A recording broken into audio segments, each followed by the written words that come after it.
샬롬. 우리가 시편 묵상 참 은혜 가운데 하고 있습니다. 그런데 시편이 아직 마무리는 안 됐는데 새로운 책을 시작해요. 유다서입니다.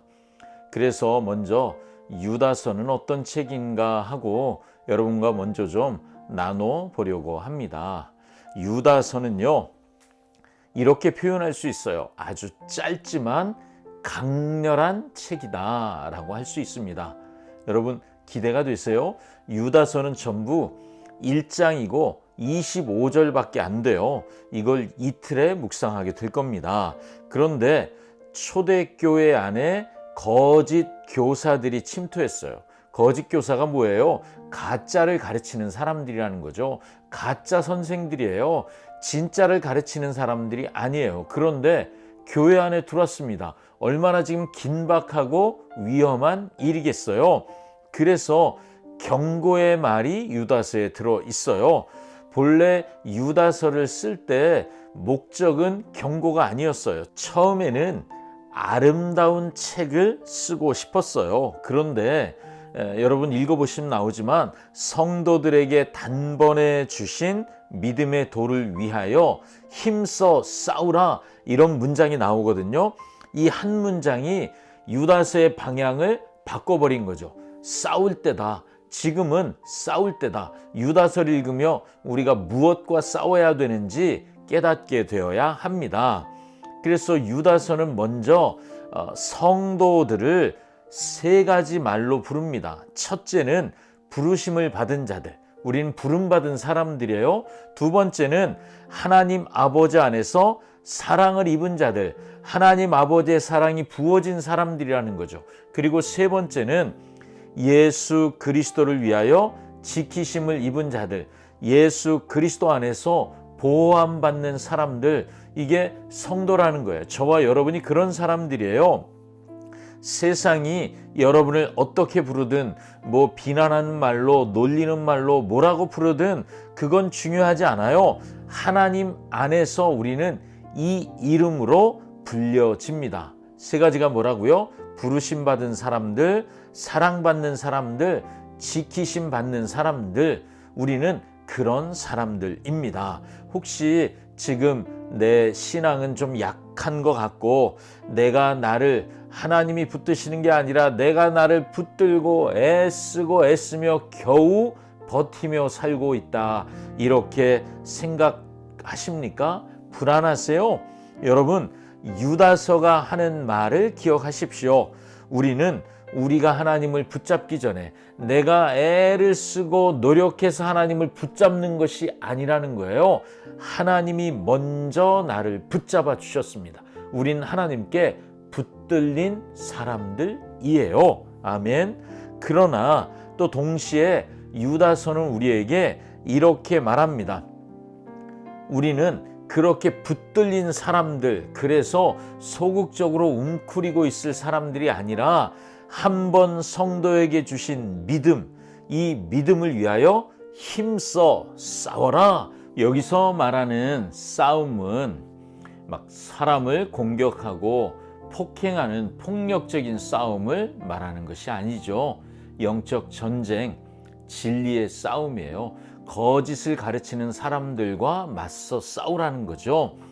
거룩과 사랑 안에서 싸워가야 할 싸움, 그게 성도의 싸움이라고 말하고 있습니다.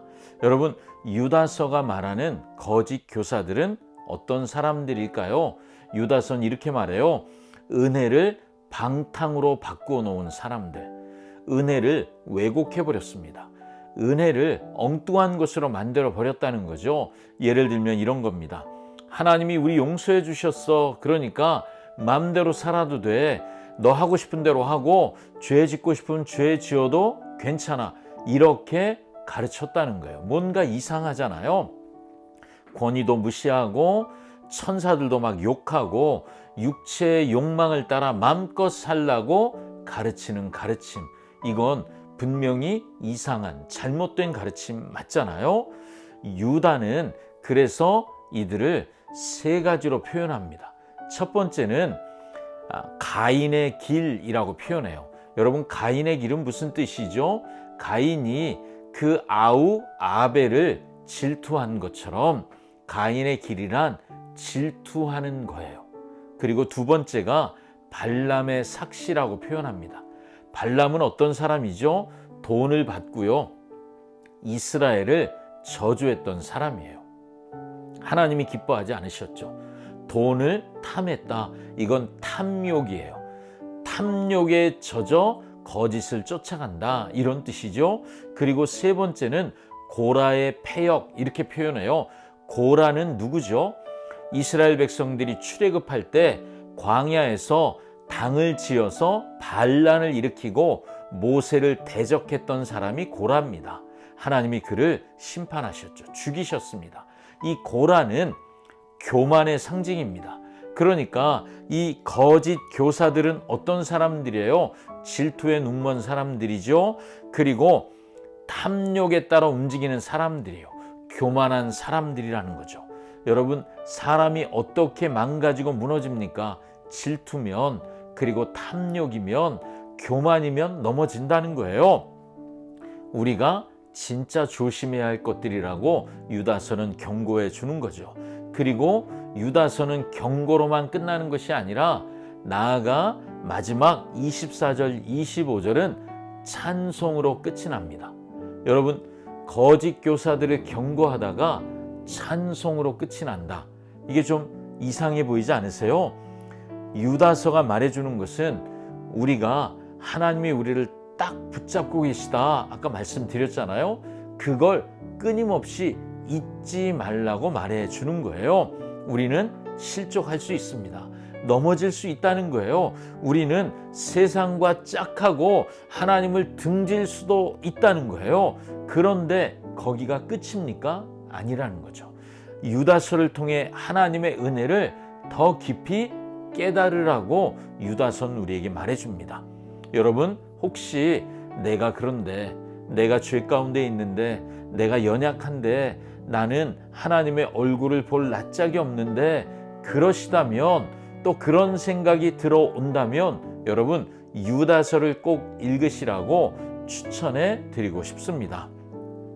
우리는 먼저 붙잡아 주시는, 나를 먼저 붙잡아 주시는 하나님만 기억하시면 돼요. 그래서 유다서는 이렇게 말해요.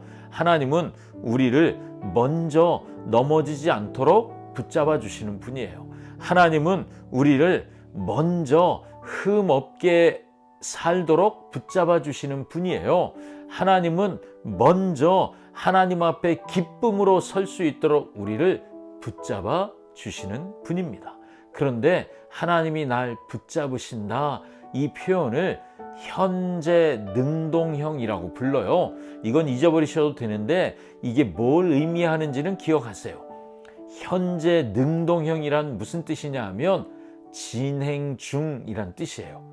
이게 무슨 말입니까? 하나님이 나를 딱 붙잡아 주셨어요. 그런데 내가 기도 생활도 별로 안 하고 성경도 안 읽어요. 묵상도 잘 안 해요. 내 상태가 이상해요. 점점 나빠지고 있어요. 그러면 우리는 생각해요. 하나님이 날 더 이상 안 붙잡아 주실 거야.